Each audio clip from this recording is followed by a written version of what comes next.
t'a donné, lui qui dirige l'acte, l'action et le mouvement, il t'a donné cette opportunité d'être compté parmi les vivants ces jours. Pendant nombreux qui sont morts, qui sont dans les hôpitaux, dans des cas difficiles. Mais le Seigneur t'a donné cette opportunité.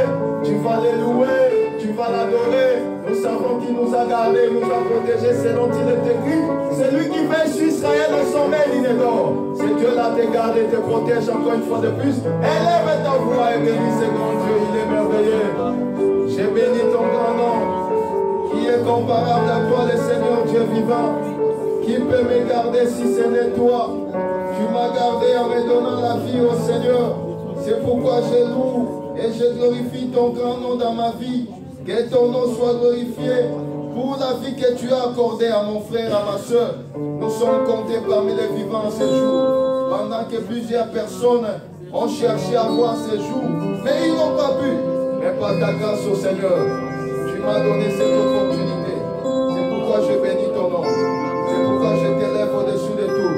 Que ton nom soit glorifié, mon Dieu. Que ton nom soit glorifié, le Tout-Puissant. Que ton nom soit élevé, le Dieu de paix, le Dieu de grâce. Je bénis ton nom. Je te célèbre par mes phrases, par mes mots, car tu es précieux. Il n'est comparable à toi. Il ne peut faire ce que tu fais. Merci pour la vie. Merci pour la vie. Merci pour les mouvements. Merci pour tout ce que tu fais. Pour tout un chacun. Que ton nom soit glorifié. Amashia, le seul et l'unique Dieu. Je bénis ton nom, ô Seigneur. Je t'élève, ô mon roi. Je t'élève, mon puissant. Que ton nom soit glorifié. Jésus, le seul et l'unique Dieu. Que ton nom soit béni parmi nous. Que mon âme te bénisse. Et que ma bouche te célèbre. Ma bouche te célèbre, mon Dieu. Tu es le Dieu incomparable. Tu es le Dieu insondable. Le Dieu qui est présent. Toi qui règnes au milieu de nous. Toi qui es notre Dieu. Nous t'élèvons, Jésus, notre roi. Que la gloire te revienne. Aujourd'hui et à jamais, car tu es Dieu précieux. Tu vas prier, mon bien-aimé. Et commander encore tous nos bien-aimés entre les mains de l'Éternel. La parole me dit, c'est l'Éternel qui touche les cœurs et les reins. Tous nos frères qui sont encore éparpillés, qui sont en train de venir dans ces lieux, que l'Éternel les accorde un transport d'allégresse, afin que nous puissions nous rassembler comme les aigles, afin de voir le véritable sang qui est son sang, Jésus-Christ. Élève ta voix, prie pour mes bien-aimés, prie pour ton bien-aimé, ta bien-aimée.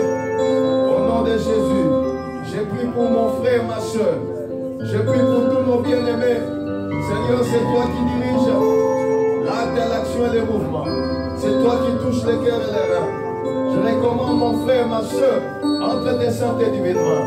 Oh, accorde, encore une fois de plus, un bon transport pour eux, afin que nous puissions nous retrouver en ces lieux.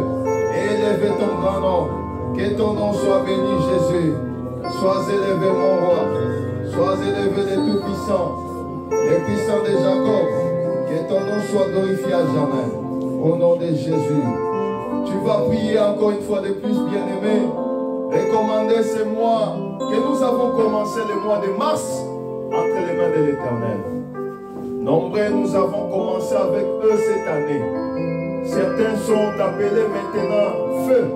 Ils étaient, ils n'existent plus. Mais toi, l'Éternel t'a accordé. Il t'a gardé depuis janvier, février, nous sommes au mois de mars. Tu vas l'adorer. Tu vas dire, Seigneur, merci. Parce que tu mérites ça. Tu mérites tout. Tu mérites mon être tout entier. Élève ta voix. Commence à adorer ce Dieu. Adore le Dieu puissant. Adore-le parce qu'il te garde, il te protège. Il est merveilleux, Jésus-Christ. Il est merveilleux, le tout-puissant Dieu. Il est merveilleux, le Dieu puissant. Le Dieu fort et redoutable. Que son nom soit glorifié encore une fois de plus. Que son nom soit béni parmi nous. In the name of Jesus. Que ton nom soit glorifié à Mashiach. Je t'élève, mon Dieu. Je t'élève, le Dieu de grâce. Je t'élève, mon amour puissant. Que ton nom soit béni, que ton nom soit élevé. Jésus-Christ, Mashiach, sois élevé, sois élevé, sois élevé. Je t'élève, Seigneur. Je t'élève, mon roi.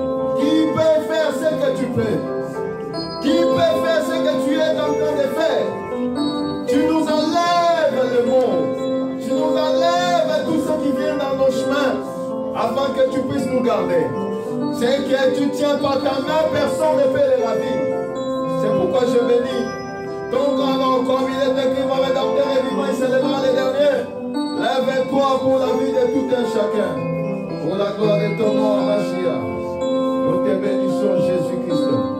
Au nom de Jésus, sois béni. Pendant qu'on nous amène dans l'adoration, nous méditons et chantons ensemble pour élever le grand Dieu.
Seigneur te parle cet après-midi. Que le Seigneur, tu illumines au travers de sa parole. Que le Seigneur soit ta vie. Car c'est lui qui est notre vie. Nous avons la vie au travers de sa parole. Élève ta voix, demande que le Seigneur te parle. Nous prions tous au nom du Seigneur Jésus-Christ. Élève ta voix. Je vais entendre quelqu'un prier. Quelqu'un bénir le Seigneur. Et le Seigneur qui sait mieux parler. Lui qui parle mieux. Il parle plus que les gens de ce monde. Sa parole est la vie. Sa parole donne la vie car sa parole est la vie. Le Seigneur dira à mes brebis, entendez ma voix et me suivez. Nous te suivons et nous voulons être comme toi. Comme toi, Seigneur. Au travers de ta parole, nous devenons comme toi et nous te copions. Seigneur, illumine encore tout un chacun. Édifie-nous afin que nous puissions être comme toi. Selon il est écrit, tel qu'il est, tel que nous devons être. Que le nom de l'Éternel soit béni. Au nom de Jésus-Christ, nous avons ainsi dit. Amen. Nous acclamons Jésus. Nous acclamons Jésus. Est-ce que la joie est là? Amen, amen, amen. Est-ce que la joie est là? Amen. Non. Amen. La joie est là. Même moi, j'écris plus que vous. Est-ce que la joie est là? Amen, amen, amen, amen, amen. Je vois le micro est en train de cacher la voix. Ah. Est-ce que la joie est là? Amen, amen, amen, amen. Et la joie, c'est Jésus-Christ. Amen, amen. Quand Jésus est dans la vie d'une personne, on voit que cette personne a Jésus.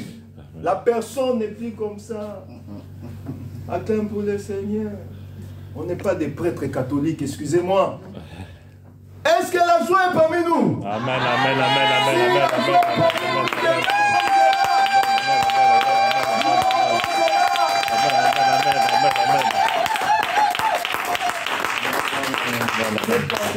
Là, vous avez 1 sur 3. Démontrons que Jésus-Christ est Seigneur. Amen, amen, amen, amen, amen.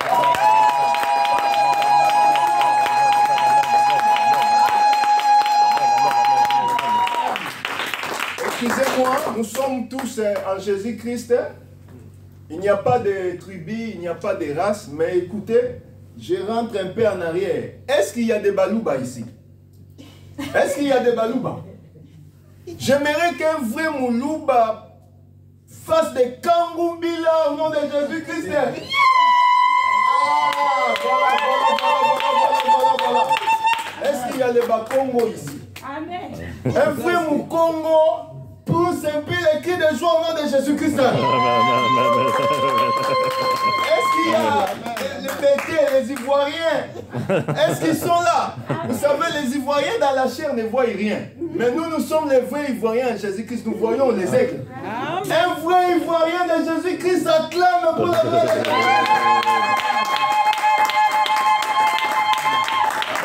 Nous sommes un.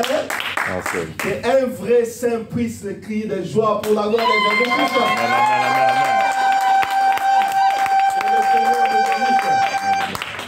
Nous nous lèvons, nous allons faire la lecture de la parole. On va vite nous prendre les livres de 1 Samuel 11, qu'on puisse donner le frère Nati des micros, afin de lire pour la gloire de Jésus-Christ. 1 Samuel 11, on commence par les premiers versets.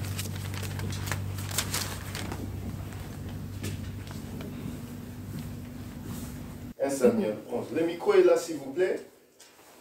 Vous pouvez aider les bien-aimés pour ne pas... Alléluia. Amen. 1 Samuel 11. Je lis au nom de Jésus. Amen. Nachas, l'Ammonite, vint assiéger Jabès en Galade. Tous les habitants de Jabès dirent à Nachas, faites alliance avec nous et nous te servirons. Mais Nachas, l'Ammonite, leur répondit, je traiterai avec vous à la condition que je vous crève à tous l'œil droit. et que j'imprime ainsi une opprobre sur tout Israël. Je continue. Oui, s'il vous plaît. Les anciens de Jabès lui dirent, accorde-nous une trêve de 7 jours afin que nous envoyions des messagers dans tout le territoire d'Israël.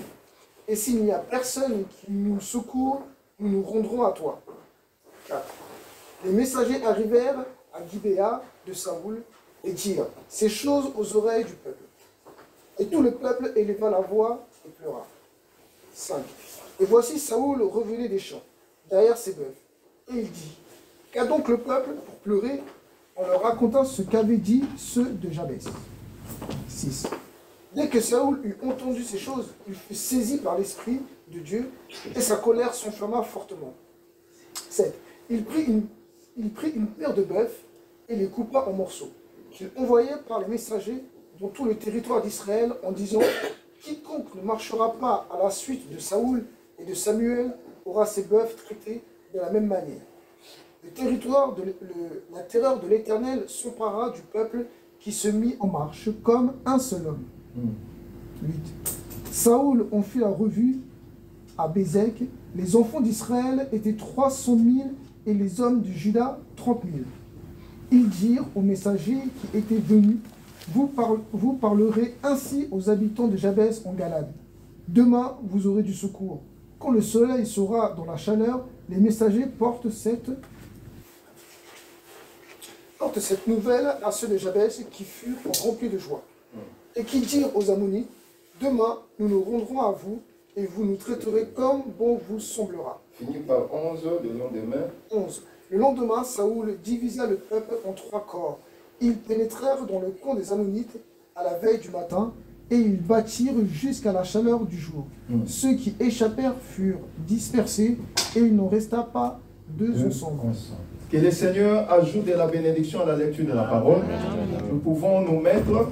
Que le Seigneur vous bénisse. Amen. Je sais que c'est notre premier jour dans cette salle que le Seigneur a donnée. Je pense que vous avez aimé. Shalom.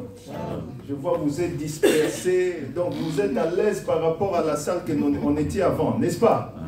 Amen. Elle est spacieuse. On est dans la joie. Mais montrez la joie. Je vous pose la question, vous me regardez comme si vous avez vu un démon. Amen. Est-ce qu'on est dans la joie ici? Amen. Est-ce qu'on est dans la joie? Amen. Que le Seigneur soit loué. Nous bénissons Dieu pour ta présence, pour votre présence cet après-midi. Nous serons ici par la grâce du Seigneur, jusqu'à ce que le Seigneur va nous donner notre propre argent pour acheter la salle. Amen. Amen. Mais nous savons que le Seigneur, les voies de l'Éternel sont impénétrables. Personne ne peut savoir ce que l'Éternel arrange. Vous savez, un jour, il y avait un homme qui se nommait Joseph. Cet homme voyait des visions, voyait des songes. Un beau jour, il s'élève, il dit à son père, voilà, j'ai rêvé. Les étoiles, la lune, sont en train, la lune, le soleil et les étoiles sont en train de s'agenouiller devant de moi. Son père a dit, tu veux dire, moi, ton père, le soleil, ta maman, la lune, et les étoiles, tes frères, toi, tu seras notre chef. Voyez-vous? Un autre jour, il a encore la pensée, un songe. Il voit les épis de blé qui s'agenouillent au-devant de lui. Les chairs de blé qui s'agenouillent au-devant de lui. Il dit encore à son père, vous voyez, si une chose vient de Dieu, elle doit se répéter combien de fois? 2 fois. C'est pourquoi Dieu peut te parler. Et il t'a déjà parlé. Or, Dieu nous parle d'une manière, tantôt d'une autre. Hier, il a parlé à travers les prophètes. Aujourd'hui, il est en train de parler au travers les ministères, c'est-à-dire les apôtres, les prophètes, les docteurs, les évangélistes et les pasteurs. Donc, les tantôt d'hier, c'était avec les prophètes. Aujourd'hui, à travers le Saint-Esprit, qui est diversé au travers les ministères que nous sommes. C'est-à-dire, quand Dieu élève un homme de Dieu pour parler, c'est pour te parler. C'est pourquoi chaque fois quand tu viens à l'église, il faut dire, Seigneur, parle-moi personnellement. Parce que Dieu ne parle pas à tout le monde. Dieu n'est pas venu pour tout le monde. Il y a une chanson que nous aimons chanter. La paix de Jésus à tout le monde. Non, la paix ne peut pas être pour tout le monde. La paix est pour ce qu'il a choisi dès l'éternité. S'il t'a choisi, il va faire de son mieux pour que cette épée t'accompagne dans toute ta vie sous le soleil. C'est pourquoi vous allez voir, malgré que les frères de Joseph avaient combattu Joseph, mais ce que Dieu dit reste oui et amen. Dieu a amené Joseph dans des voies que lui-même ne comprenait pas. On l'a vendu. Mais pendant qu'on l'a vendu chez les Mandianites, c'était pour que la pensée et ce qu'il avait eu dans les songes puissent se réaliser. Je dirais à quelqu'un cet après-midi, ce que Dieu fait pour toi, ça se réalisera. Et ça se réalisera même si on peut revoir des complications, mais sache que cela va se réaliser. Amen. Il a dit c'est une prophétie dont le temps est fixé. Si elle tarde, tu fais quoi? Attends-la. Elle s'accomplira certainement. Vous ne voyez pas que ce que Dieu dit, personne ne peut le changer. Qui peut changer la pensée de Dieu pour sa fille ou pour son fils? Personne. Joseph avait la pensée. Et Dieu s'était déversé en lui. Malgré qu'on l'a vendu, regardez, on l'a vendu chez les Mandianites. On l'a amené dans la maison de Potiphar.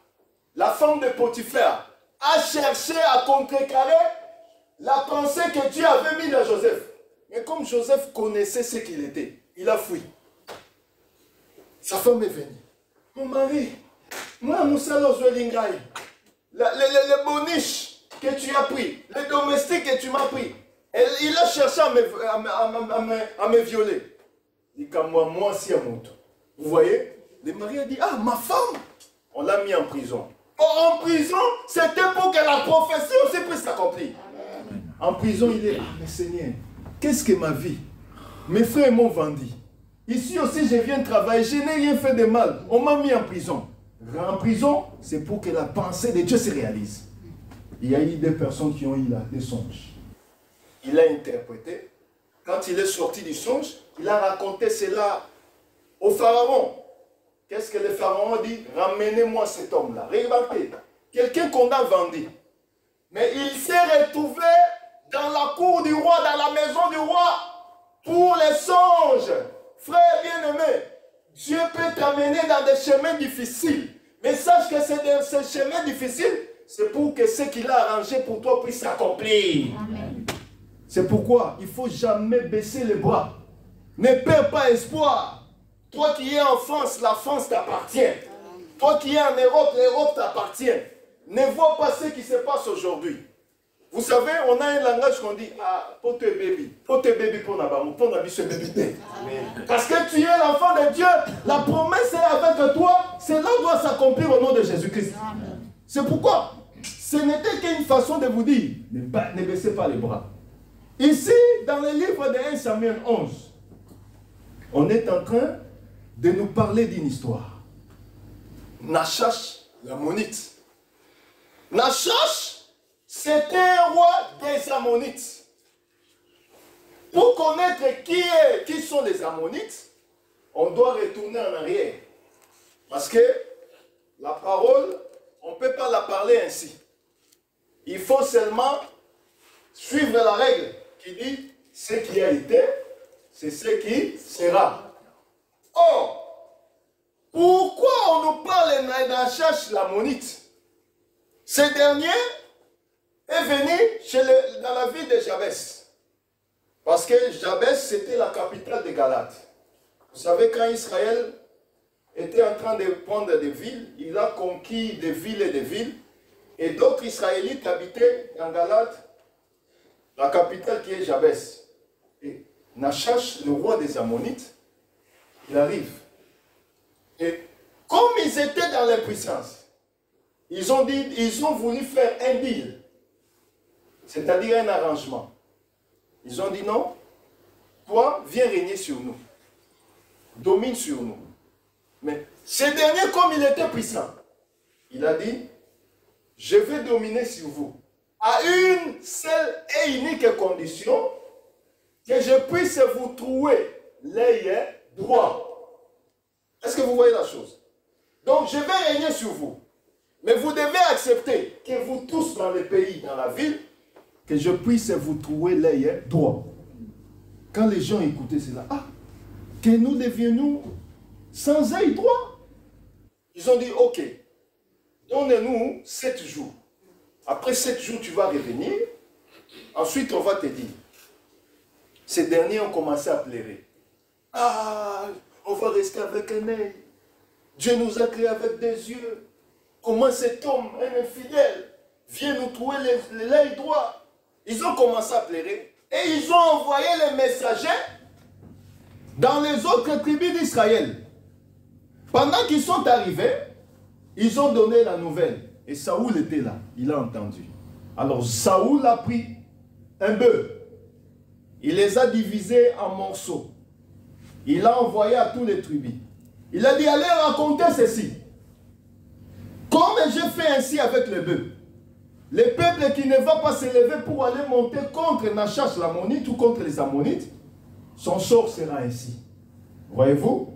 Or, nous avons dit ceci, que Dieu parle d'une manière, tantôt d'une autre. Si Dieu nous donne cette portion de l'Écriture, ce n'est pas pour lire comme l'histoire. Comme les gens aujourd'hui, ils voient l'histoire. La Bible, elle est faite pour nous. La parole nous dit, nous allons vite les prendre. Prenons juste 1 Corinthiens 10, verset 11. On va nous les lire vite fait. 1 Corinthiens 10, verset 11.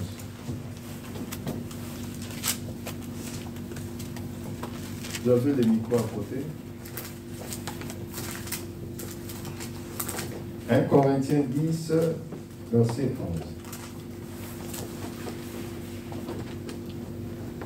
11. 1 Corinthiens 10, verset 11. Je lis au nom de Jésus. Amen. Ces choses leur sont arrivées pour servir d'exemple. Écoutez ce que l'Éternel dit. Ça, c'est le frère Paul qui parle. Il dit ceci. Répète s'il te plaît. Ces choses leur sont arrivées pour servir d'exemple. Tous ceux qui sont arrivés, tous ceux qui étaient arrivés à Israël, c'était pour servir quoi? D'exemple. Continue s'il te plaît. Et elles ont été écrites pour notre instruction. Ça, on a écrit cela pour nous instruire, nous l'église aujourd'hui. Oui. À nous qui sommes parvenus à la fin des siècles. Nous qui sommes dans ces siècles, à ces siècles, donc tout ce qui, merci que le Seigneur te bénisse, tout ce qui est écrit dans la Bible, cela c'est pour notre instruction. Ce n'est pas ce qu'on appelle les maboké pour les Aïrois. Pour nos autres frères, ce qu'on appelle des gags. Voyez-vous? Mais cela nous sert des instructions pour nous qui sommes aujourd'hui dans ces siècles, dans ces temps de la fin. C'est-à-dire, quand tu vois la vie, par exemple, de Joseph, le Seigneur a mis l'instruction dans la vie de Joseph.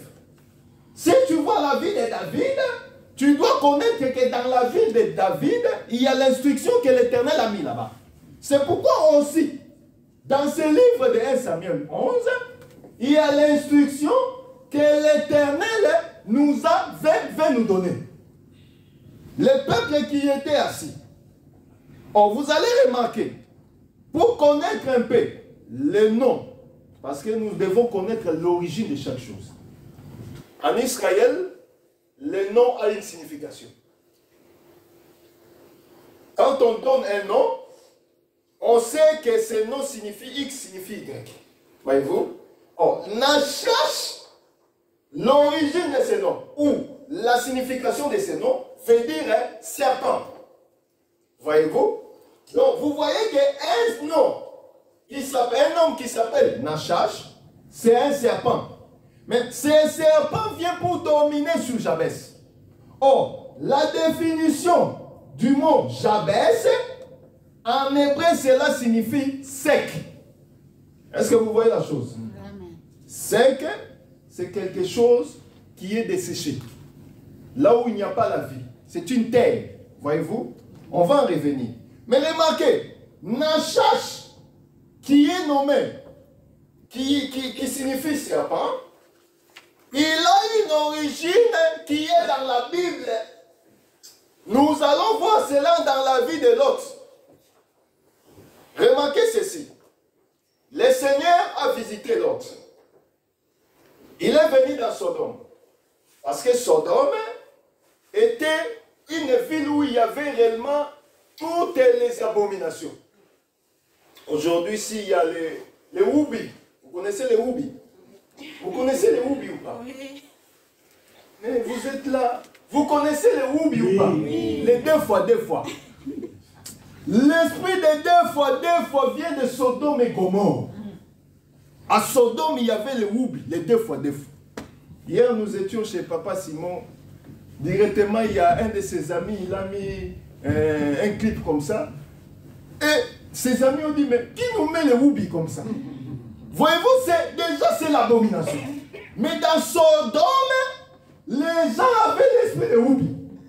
C'est pourquoi vous voyez aujourd'hui, quand vous voyez un ministre d'un gouvernement, par exemple français, demander qu'on puisse faire le mariage de Woubi, comprenez que lui-même c'est un Woubi. C'est pas normal. Cette chose est abominable. Alors le Seigneur dit ceci. Il envoie des anges. Les anges arrivent. Quand ils arrivent à Sodome, remarquez, Genèse 19, prends ça vite fait. Ici on a notre temps, on peut parler comme on veut, c'est ça la différence. Prends-nous cela, s'il te plaît. Genèse 19. On va juste prendre cela et puis on va continuer pour la gloire de Jésus-Christ.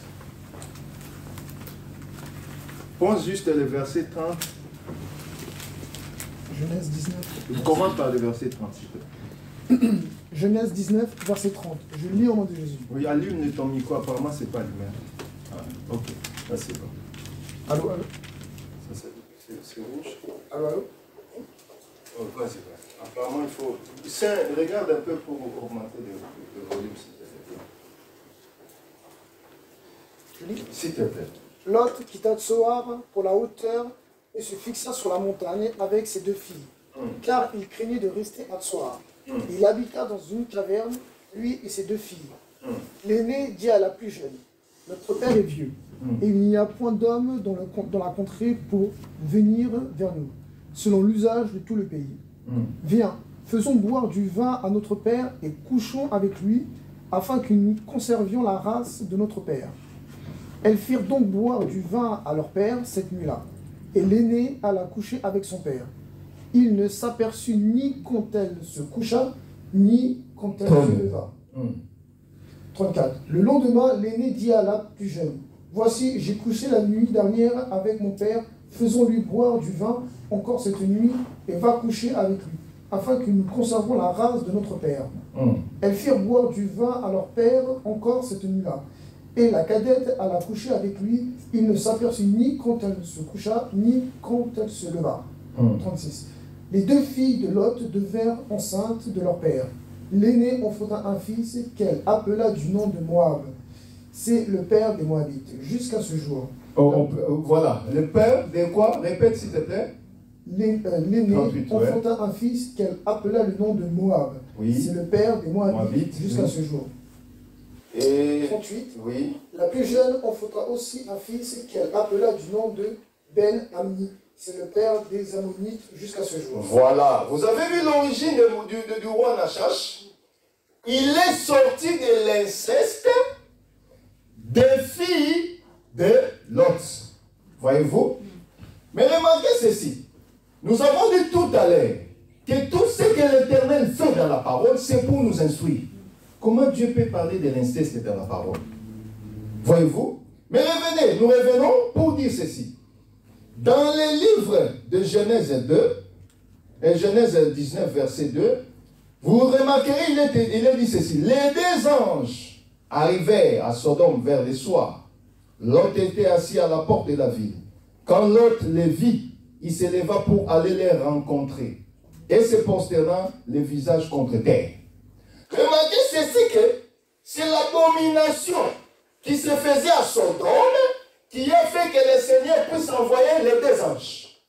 Mais remarquez, les deux anges ne sont pas allés partout, mais ils sont allés seulement dans la maison de qui? De Lot. Pourquoi? Parce que Lot était le seul juste dans la ville de Sodome. C'est pourquoi nous avons dit tout à l'heure que la paix de Dieu, ce n'est pas pour tout le monde. La paix de Dieu, c'est pour les justes. ceux qui respectent la parole, ceux qui mettent la parole en pratique. C'est là que la paix va demeurer en vous. Parce que Jésus-Christ lui-même, c'est le prince de la paix. Est-ce que vous voyez la chose? Alors, les anges sont venus visiter la ville de Sodome. Ils sont entrés dans la maison. L'autre les a dit, si vous pouvez les lire, l'autre les a dit ceci, ne restez pas. Je vais prendre. Puis il dit, mais Seigneur, entrez donc chez moi. Verset 2. Votre serviteur, et il est passé la nuit. Vous vous laverez les pieds, vous vous lèverez de bon matin, puis vous poursuivrez votre route. Non, répondit-il, nous passerons la nuit sur place. Mais l'autre insista tellement auprès d'eux qu'ils les suivirent et virent chez lui, et il les prépara un festin. Il fit cuire les pains sans levain et ils mangeaient. Donc, ils sont entrés dans la maison de qui? De Lot. Et pendant qu'ils étaient dans la maison, les Oubis de Sodome sont venus. Lot, ils ont entouré la maison de Lot. Lot, donnez-nous les gens qui sont entrés dans la maison. Nous avons besoin d'eux, que nous puissions coucher avec eux. Voyez-vous? Et l'autre sort dit, mais non, ces gens sont mes visiteurs. Ils sont venus me voir moi. Si vous voulez faire vos histoires là, je vous donne mes défis. Elles sont vierges. Prenez-les, faites même vos abominations avec eux, mais ne touchez pas ces gens, parce que ce sont mes invités. Ils ont dit non, nous ne voulons pas de femmes, nous voulons des hommes. C'est ce qui s'est fait aujourd'hui. Aujourd'hui, il y a plein de femmes. Si tu entres dans les trains, tu verras plein de femmes. Même s'ils mettent les écouteurs, si tu dis, excuse-moi, elle va lever. Mais les gens ne suivent pas les femmes. Ils commencent à suivre les hommes. Regardez dans les nets. Regardez dans la télé. Tu verras ce qui était abominable hier, aujourd'hui c'est autorisé. Voyez-vous, ce n'est pas l'esprit d'aujourd'hui. Ça a commencé avec Sodome et Gomorrhe. Ça a commencé dans Sodome. Ils ont dit non, nous ne voulons pas de ces filles-là. Nous voulons seulement des hommes. Et remarquez les critiques. J'aime beaucoup la parole. Remarquez ceci. La parole nous dit ceci, que ils appelèrent l'autre et lui dirent, verset 9-5, où sont les hommes qui sont entrés chez toi cette nuit? Fais-les sortir vers nous pour que nous couchions avec eux. Mais il y a des femmes vierges. Ils n'ont pas voulu des femmes vierges. Ils ont voulu que des hommes. Le verset 6. L'autre sortit vers eux à l'entrée de la maison et ferma la porte derrière lui. Il dit, mes frères, je vous en prie, ne faites pas le mal. J'ai ici des filles qui sont vierges. Je vous amènerai dehors et vous leur ferez ce qu'il vous plaira. Seulement ne faites rien à ces hommes. Je vais juste prendre le verset où on dit qu'ils étaient... Attendez un instant.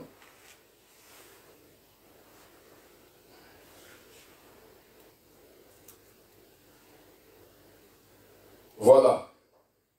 Ils n'étaient pas encore couchés que les habitants de la ville, les habitants de Sodome entourèrent la maison. Depuis les enfants jusqu'aux plus âgés. Voyez-vous? Donc les enfants aussi de Sodome, ils avaient l'esprit de Woubi. Est-ce que vous voyez? C'est pourquoi vous voyez aujourd'hui, même ce qui se passe, on aimerait instruire aux enfants qu'un Woubi c'est normal. Est-ce que vous voyez? L'abomination là n'a pas commencé aujourd'hui. C'est pourquoi vous voyez qu'à travers les dessins animés, ils mettent les histoires homme, enfant, pour comprendre que c'est normal. Oh, cet esprit-là, c'est l'esprit du diable qui continue jusqu'aujourd'hui. Il enlève ce qui est normal, il met ce qui remplace à ce qui est anormal, pour que nous voyons cela normal. Oh, c'est anormal. La parole nous dit, c'est spirituellement qu'on en juge. Un homme spirituel doit juger tout spirituellement. Voyez-vous? Donc, l'origine des Ammonites commence par là. Alors, les deux anges, si nous pouvons prendre cela dans la révélation, nous allons prendre les deux anges comme étant le Père et le Fils. Parce que la parole nous dit que seulement le frère, l'autre qui a été trouvé juste. Oh, qu'est-ce qui nous justifie? C'est la parole. C'est pourquoi vous voyez qu'ils ne sont pas allés visiter n'importe quelle maison, seulement la maison du juste Lot. Je vais prendre une écriture vite fait.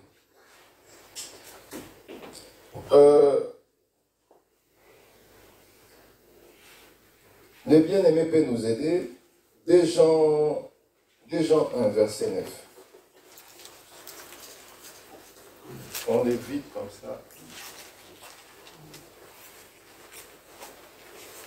2 Jean 1, verset 9.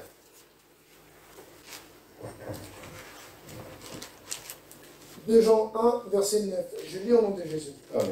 Quiconque va plus loin et ne demeure pas dans la doctrine de Christ n'a point Dieu. Celui qui demeure dans cette doctrine a le Père et le Fils. Voilà. Dans la maison de Lot, les enfants de Lot avaient la doctrine. Ils avaient l'enseignement qu'ils ne peuvent pas cohabiter ou vivre comme les sodomites. Est-ce que vous voyez la chose? C'est pourquoi le frère Jean dit ceci. Quiconque va loin, aller loin, c'est se séparer de la doctrine du commandement de Christ. Oh, la parole nous dit, quiconque va loin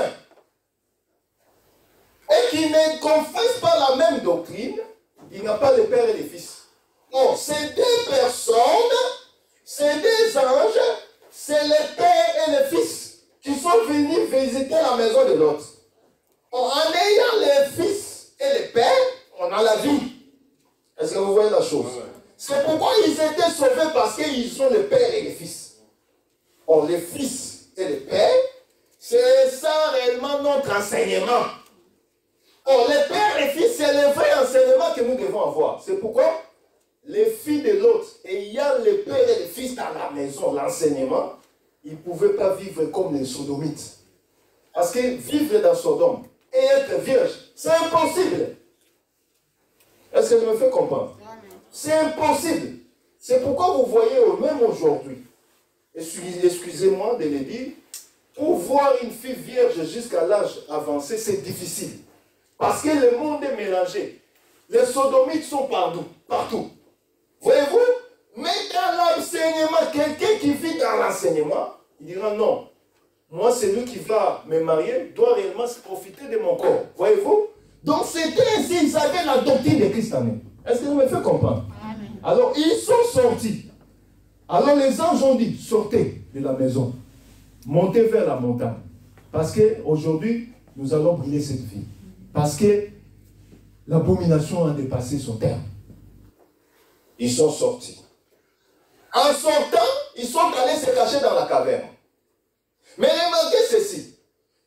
Arrivés dans la caverne où ils s'étaient cachés, ils sont les seuls. C'est-à-dire, il y a l'autre, mais pardon, je ne vais pas prendre la mère parce que la mère est devenue statuette de seule en partant. Mais je vais juste prendre parce que je m'ai sorti l'origine des Ammonites. Ils sont allés dans la caverne et dans la caverne, les filles ont dit, nous sommes restés seuls avec notre papa. Mais nous n'avons pas d'homme ici. Qu'est-ce que nous devons faire? L'aîné a eu la pensée. Il a dit non, on doit faire boire notre papa le vin. Parce que vous savez, quand quelqu'un prend le vin, ce qui est blanc devient noir. Ce qui est noir devient rouge. Voyez-vous? Le vin change. Est-ce que je me fais comprendre? Alors, ils ont fait boire à leur papa le vin. Et après, l'aîné est allé coucher avec leur papa. Il a donné naissance aux Moabites. Et la seconde, est allée coucher avec leur père. Ils ont donné naissance à Ammon. Ammon, qui est réellement le père des Ammonites. Voyez-vous? Donc, les Ammonites sont sortis de Lot. Donc, de l'inceste de Lot avec ses deux filles. Mais nous voulons dire ceci. Dans la révélation, cette chose, on peut l'interpréter de plusieurs manières. Parce que dans la révélation, vous remarquerez que les filles ont dit, nous voulons conserver notre race, conserver la sémence de notre papa. Dans la révélation, on peut l'expliquer. Mais dans la doctrine, on ne peut pas l'expliquer en disant que cette chose est bonne. On doit réellement la détruire, elle est mauvaise. Est-ce que je me fais comprendre? L'inceste est condamnable dans la doctrine. C'est pourquoi vous voyez, dans certaines familles, quand quelqu'un commet l'inceste, on le chasse, on l'éradie de la famille. Est-ce que vous voyez la chose? Vous allez me dire, et d'autres familles ici, par exemple, j'ai vu dans d'autres familles ici, les gens se marient entre eux. Mais c'est condamnable dans la loi. Voyez-vous? Mais remarquez ceci. C'est là que nous voyons l'origine des Ammonites. Les Ammonites sont sortis de quoi? De l'inceste, de Lot et ses deux filles. Mais remarquez ceci. Nachash et l'Ammonite, ayant l'ancêtre comme étant Lot. Et c'est elle qui était comme étant l'épine contre Israël. Vous remarquez qu'Israël était combattu par les Moabites. Les Moabites sont venus de qui? De Lot.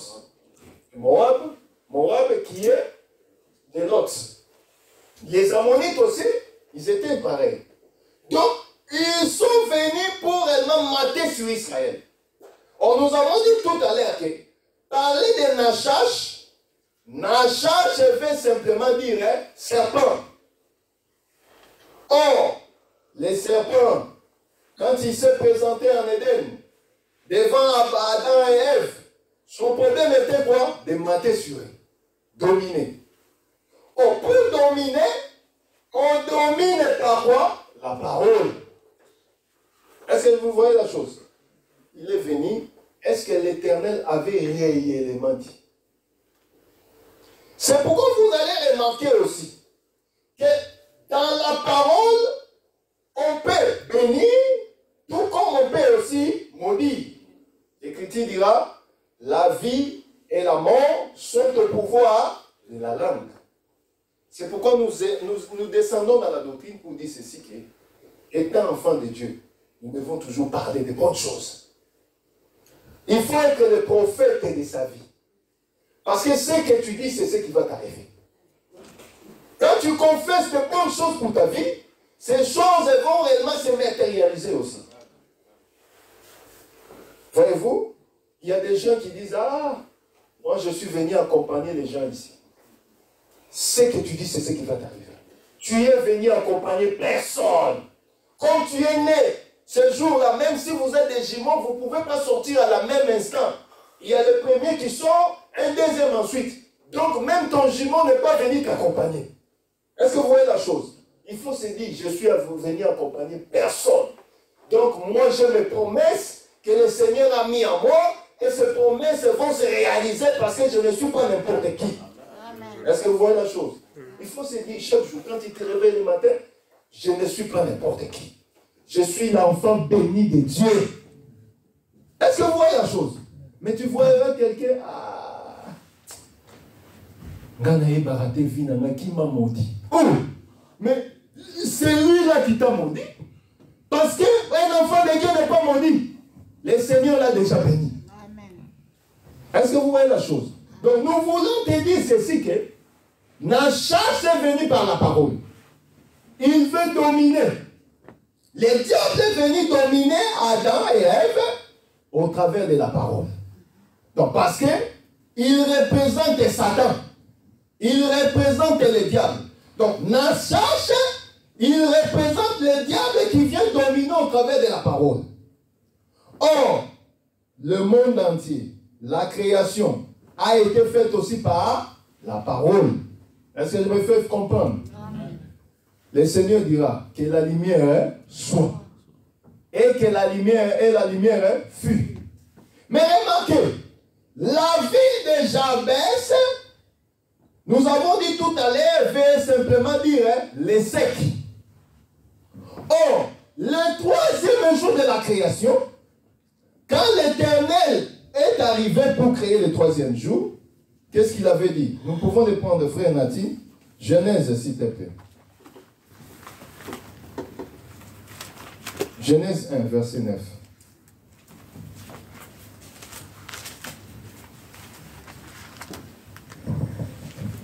Genèse 1, verset 9. Je lis au nom de Jésus. Amen. Dieu dit que les eaux qui sont au-dessus du ciel se rassemblent en un seul lieu, et que le sec paraisse, et cela fut ainsi. Dieu appela le sec terre, et il appela l'amas des eaux mer. Dieu vit que cela était bon.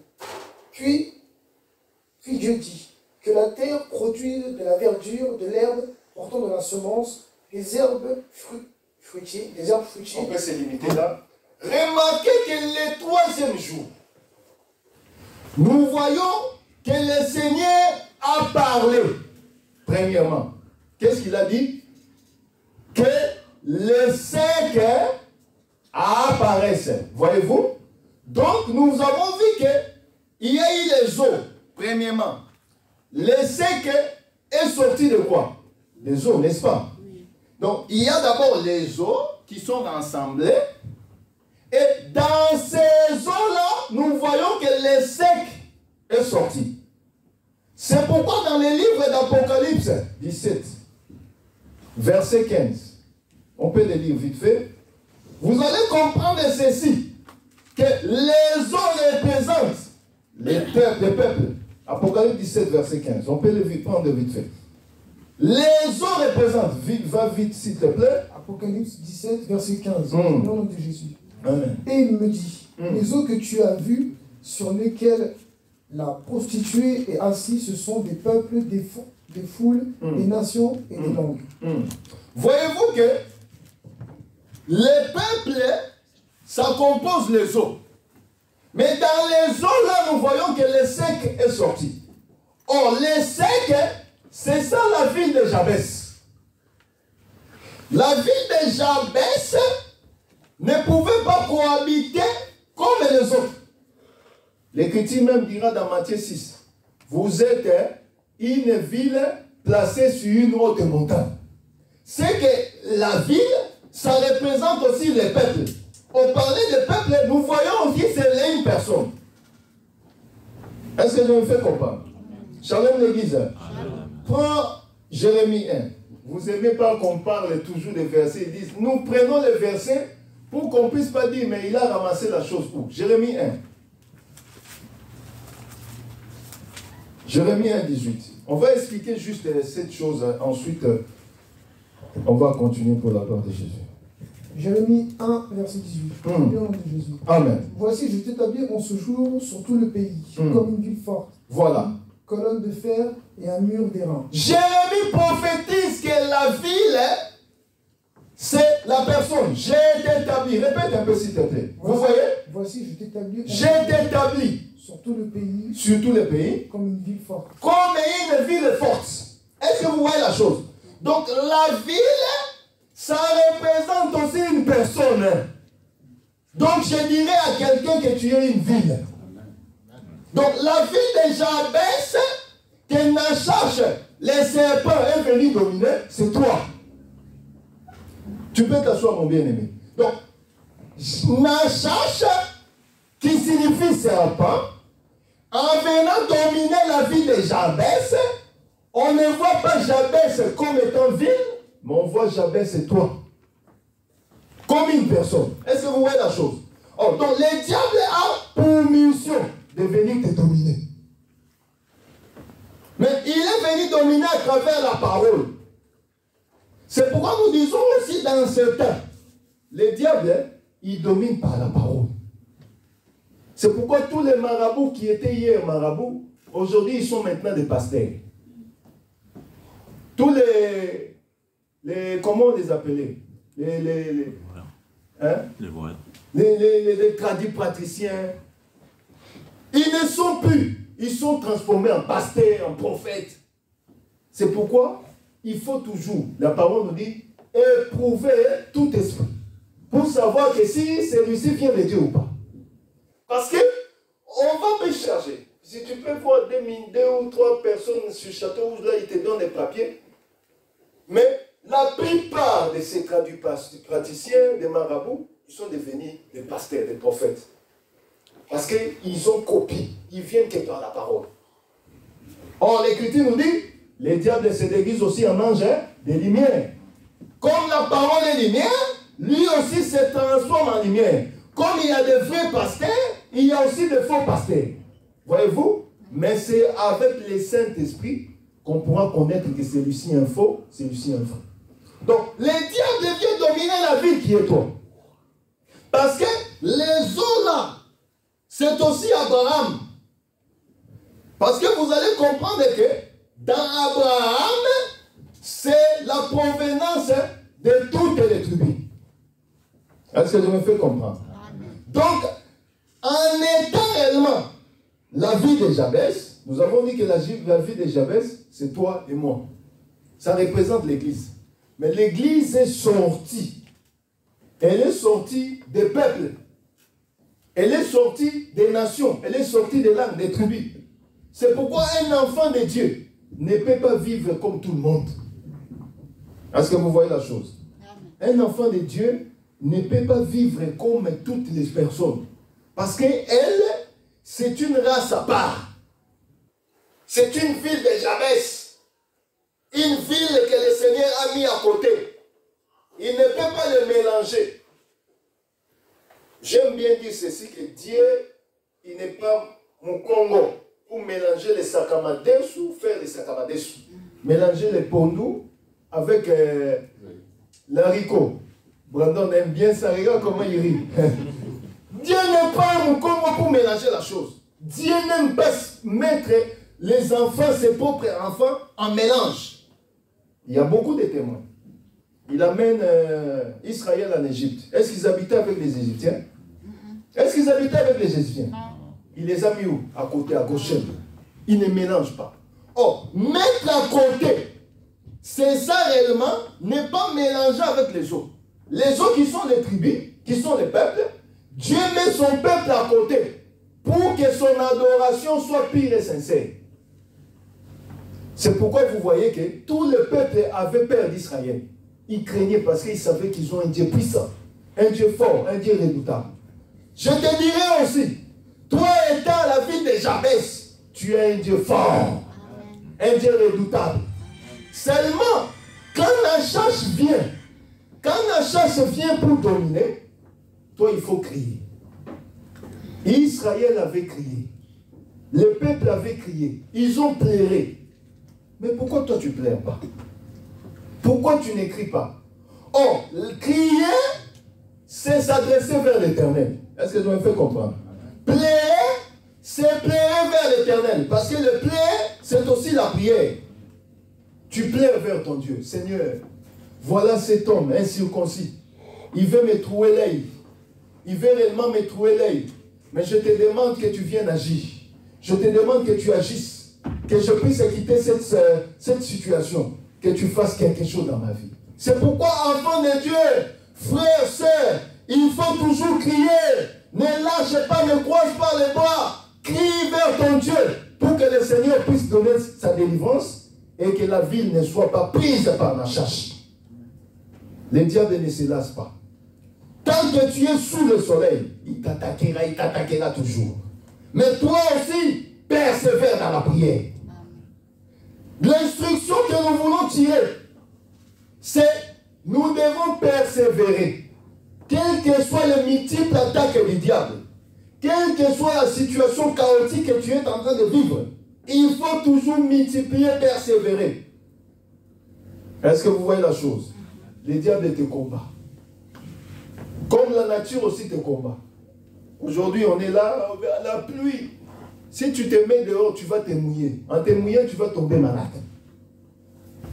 Si on est en Afrique, souvent quand il y a la foudre, on te dit, ah, il ne faut pas être sous les arbres, ça va t'attaquer. Voyez-vous? Donc la nature aussi déjà, c'est comme un combat. Voyez-vous?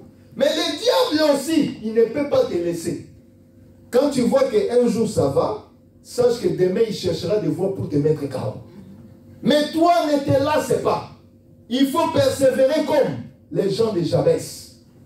Ils ont persévéré et ils ont crié. Ils ont demandé au secours que l'Éternel leur délivre de la main de Nachash. Nous avons dit que Nachash représente le diable comme les serpents. Mais son problème, c'est de dominer sur toi. Mais toi, aie toujours la violence de prier pour que le Seigneur fasse quelque chose. Nous allons prendre juste une écriture. Luc 10, verset 12.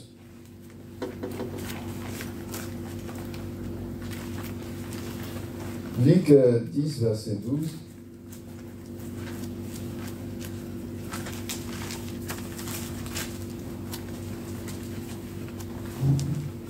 Moi, je vais prendre.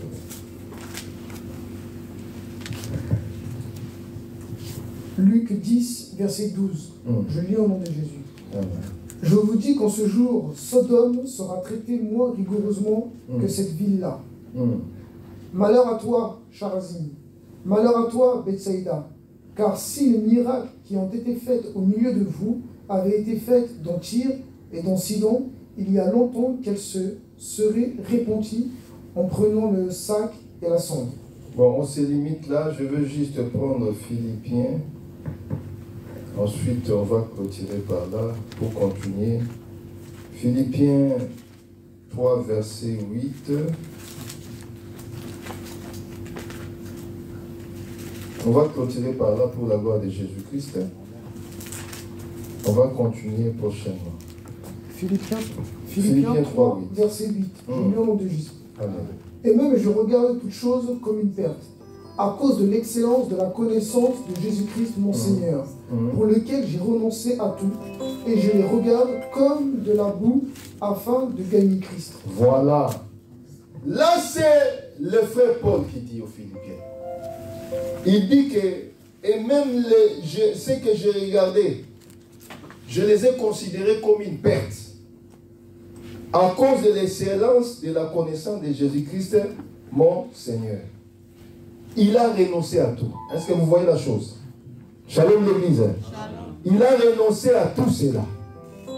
Les choses qui étaient comme un gain, il les a considérées comme une perte. C'est ça les apôtres. Ils ont dit à Jésus-Christ, Maître, nous t'avons suivi. Nous avons tout abandonné. Mais qu'est-ce que nous allons gagner en retour? Vous voyez que le Seigneur, il a toujours prévu quelque chose pour nous.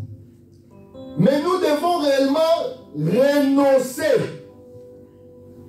C'est ce que les gens de la ville de Jabès avaient fait. Ils ont dit, ah, qu'est-ce que nous avons fait? Et Saoul les a demandé de se mettre comme un seul homme et d'aller combattre les Ammonites. C'est que moi aussi je te demanderai. Je te dirai ceci que ce n'est pas pour rien que tu as suivi le Seigneur. En suivant le Seigneur, sache que le Seigneur a aussi prévu des choses pour toi. Ce n'est pas pour rien que tu as cru. Mais il faut regarder ce qui était comme pour toi de la valeur, comme des choses inutiles. Les gens comme des pierres, c'était des pécheurs. Ils ont laissé leur filet pour suivre Christ. Or, en abandonnant notre ancienne vie pour suivre le Seigneur, ce qui était comme pour nous un gain, nous l'avons considéré comme de la boue pour Christ. Parce que Christ valent mieux plus que toutes les choses du monde. Christ, c'est le trésor le plus excellent. C'est la pierre la plus excellente qu'on ne peut pas voir sur la terre. C'est pourquoi celui qui a Christ a tout. Celui qui a Christ a la vie. Celui qui a Christ a le bonheur. Celui qui a Christ ne peut pas réellement vivre comme n'importe qui. Parce que Christ, c'est tout ce que nous voulons. Et c'est tout ce que nous demandons en nos jours. C'est pourquoi je t'exhorte, mon bien-aimé dans le Seigneur, à s'attacher à Jésus-Christ. Parce que Nachash viendra. Il cherchera de voies et moyens pour te trouver l'œil. Mais sache que le Seigneur est avec toi. On continuera les dimanches prochains pour la gloire de Jésus-Christ afin de parler un peu sur l'œil droit et pourquoi seulement il a demandé que ça se fasse, que l'œil droit soit trouvé. On va expliquer cela pour la gloire de Jésus-Christ au nom de Jésus. Que le Seigneur vous bénisse. On nous amène à l'adoration. Ensuite, nous allons offrir à notre Dieu pour la gloire de Jésus. Il y a un micro ici, s'il vous plaît. Vous pouvez donner aussi. Nous allons nous lever pour la gloire de Jésus. Tu vas prier conformément à ce que tu as écouté. Que le Seigneur soit réellement ta vie. Et ce que tu as écouté ne puisse pas se perdre. Et que ce soit ce que tu mettras en pratique pour la gloire de Jésus. Nous prions au nom de Jésus. Que le Seigneur vous bénisse. Élève ta voix.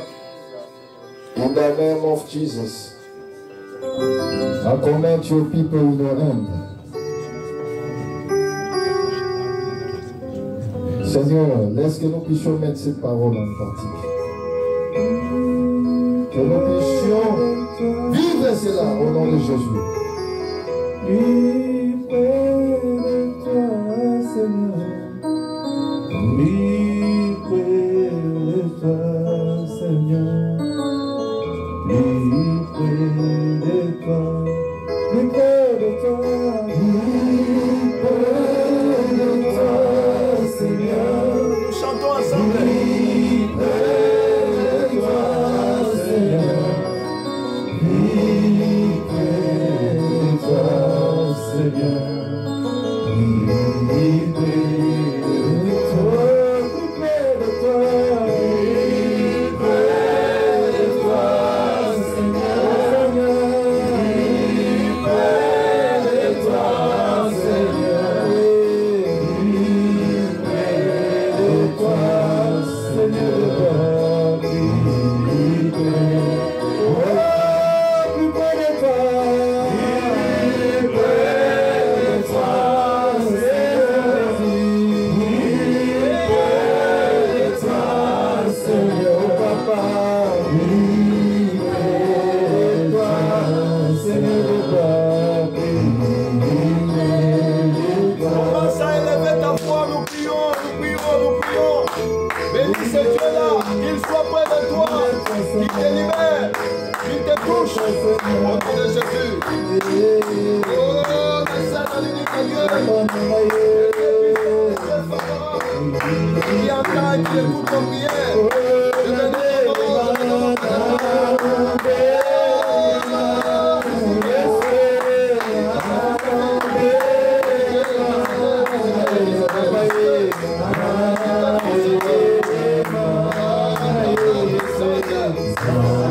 Sois celui qui suit, visite-nous. Au nom de Jésus. Tu es le Dieu puissant. Je me donne et je me laisse auprès de toi. Au nom de Jésus. Que ton nom soit béni. Amashi, Alessa, Jésus-Christ. Bénis le Seigneur par quelques mots. Dis-lui merci. Parce qu'il t'a parlé, parce qu'il t'a visité.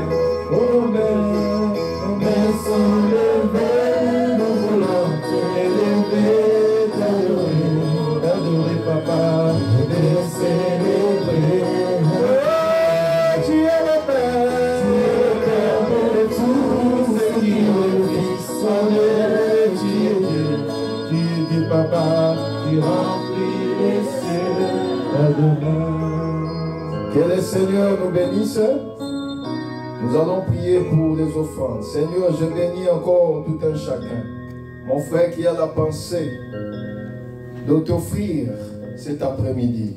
Que la bénédiction d'Abraham, d'Isaac et de Jacob sont son partage. Sois celui qui suit. Ceux qui avaient aussi la pensée mais qui en manquent. Toi qui donnes la sémence aux semeurs. Pouvoir à leurs besoins. Que prochainement qu'ils donnent pour la gloire de ton nom. Nous t'élèvons au nom de Jésus. Nous avons ainsi dit Amen. Nous offrons vite fait pour la gloire de Jésus-Christ. Nous avons le doigt des prédicateurs à droite et l'offrande de l'église à gauche.